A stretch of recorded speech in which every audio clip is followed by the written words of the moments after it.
What's up, everybody? Welcome to the channel. Today I'm joined by Austin, the Electro and Co founder. This is the E&C race Sur Ron. What we're going to do today is we're going to kind of go over this bike build. He's going to give me the opportunity to ride it. I've ridden it a little bit. This thing is a beast. But let me start with Austin. What have you done to this bike, starting from the front? Typically on the bike builds and the footage I shoot, I start from the front and go to the back. So starting from the front, what have you done to the bike?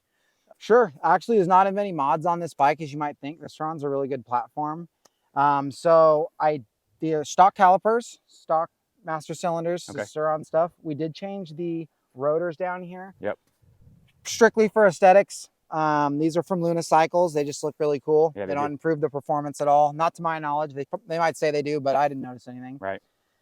This is rock shocks on the front and back Okay. for the suspension. Not super expensive, so it's kind of a budget build.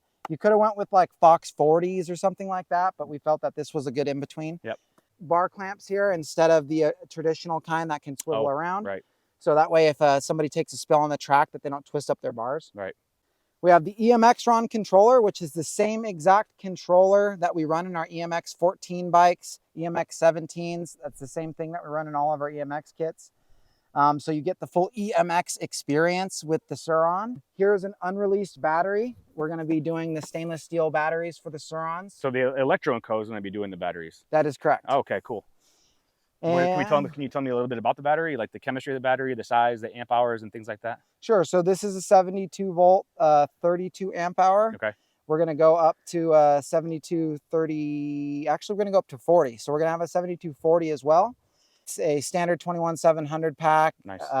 Full high power setup. It could deliver as much as you're going to need on a Surron. It's already gnarly. Slides right in. With this particular pack, no need for modification. You don't even have to change the top lid. Yeah. So that's pretty big. A lot of the time they need like an extension and all that. Right. That wouldn't even fit with this body kit. This is a 4MF body kit. Really good if you're trying to race your bike or do any kind of jumps or anything like that. You definitely want this because it gives you something to lock your legs onto. It allows you to move throughout the entire range of the bike instead of being locked into that standard Surron seat where you can't sit. You can't move anywhere, right? You can't move as far as you can, and that's really important when you're trying to race. Right.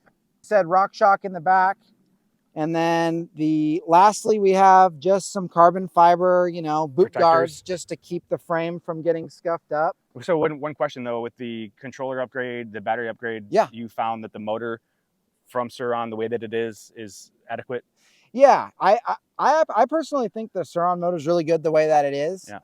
I'm not particularly a fan of the power band of the QS165. Mm-hmm. So I found that this motor combined with our EMX Ron, or even really any controller, has a better, more linear power band.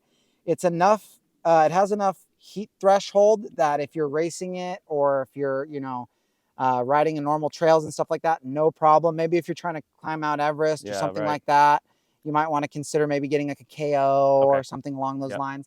But for us, we feel it's more than adequate. We're going to go to Big Hill Jam with this. Okay. Race against in Oregon. Yep. We won last year, and so it was more than adequate for that. Right. And then, so you mentioned the controller, and E&C is going to be developing a controller, and it's in development stage now? Yeah. Or what's the process with that? I don't know if I can release that or not. No, totally. So right now, this controller is perfectly available on our website. It's called the EMX Ron. We are developing a new controller right now.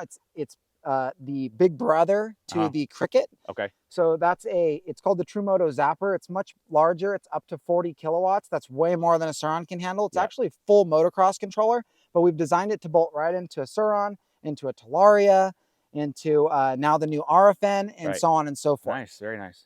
And then so moving back, the brakes in the back. Same thing. Same brakes, unicycle discs. Stock brakes with unicycle discs. We actually do have these Warp 9 titanium the axle adjusters. Yep. Really, that's just to give us a real axle adjuster instead of like the hokey ones that you get from Surron. Right. A lot of this stuff is more just like durability stuff. And we don't want to alter the way that a Surron is. I think a lot of people put like huge big tires on these and weigh them down. Our philosophy is as light as humanly possible, and keep the geometry as close to as possible because Surron just did a really good job with that. One thing I did notice about the Surrons versus some of the other bikes is there's not an offset in the tires. They're both 19s. Some of them are, you know, bigger in the front, smaller in the back. Yeah. And I noticed this is the same way. Yeah. So these are this is actually 1919. Yep. So that gives it that bicycle-like feel. Yep. Going to a larger, beefier rear would weigh it down. Yep. So for this particular application, we felt with the way that it was designed to just keep it that way. Yeah, and just put some really good sticky dirt bike. These are actually dirt bike front tires. Nice. So that's kind of the trick of the trade. To get, instead of running like little, like, you know, lightweight bicycle tires, yep, we do take that leap, add a little bit, like another maybe half a pound of rotating mass. It's worth it though, right? But it's worth it because you get traction. Yep. All right. Well, that's enough blabbing. Let's get to riding. Oh yeah. Let's do it.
This thing is a monster.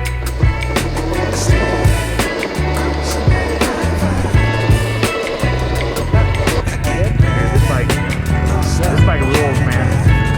Yeah. This bike's got balls.